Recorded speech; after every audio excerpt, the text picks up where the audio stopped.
नमस्कार जय Jagannath Ruby food creator को आपण मानक स्वागत। देखो हठात पागटा केमती बदल जाइए। आज वर्षा सांगू आकाश में कलाहांडिया मेघ केमती घटी जाइए। देखो तो पुओ मोर कहला माँ माँ आज किसी गोटे कौन करवा। आज चिकेन टी नहीं आसला मुझे कहली तो ठीक अच्छे आज डाली टे करदे चिकेन भी कषा टे करनवा। तो आपण मैंने जानी थे बेसी तेल मसला देहपाई केते क्षतिकारक। तो मु बेसी तेल मसला मु यूज करेनी। तो तेल मसला मुझे कम यूज करुँची। तो आलू मुझे देखो भाजिकिना गोटे कंसा काढ़ी नहीं तापर से जो तेल थिला से तेल रे मु पियाज जारी दूची जीरा फुटेकिना तापर मुझे गोटे मसला रेडी कर दूची। अल्प अदा आउ रसुण सुखिला लंका आउ फाले टमाटो काटी नहीं मसलाटा ग्राइंडिंग कर नहीं। आ देखो मोर पियाजटा भी हो जाइए।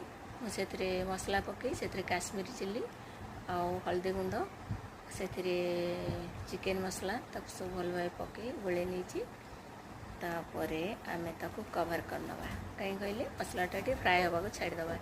मझे मझे एमती खोलिकिना टे चेक करथिबा मसलाटा आमर हेलानी नहीं काले लगिज।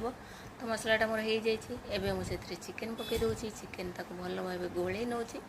मु प्राय मु बेसी कम तेल मसला यूज करे कहीं मो पिला देहपाई मुझे जत्न निए। आ मुदुल बाबूर भी देह टे खराब से। तो एपटे मोर डालीटा हो गला डालीटा को गोटे फुटेदबा। फुटे सारापर माँ मन को खावा देवा कहीं माँ मन आज घर जो भिडियो भल लगे आप लाइक शेयर कमेंट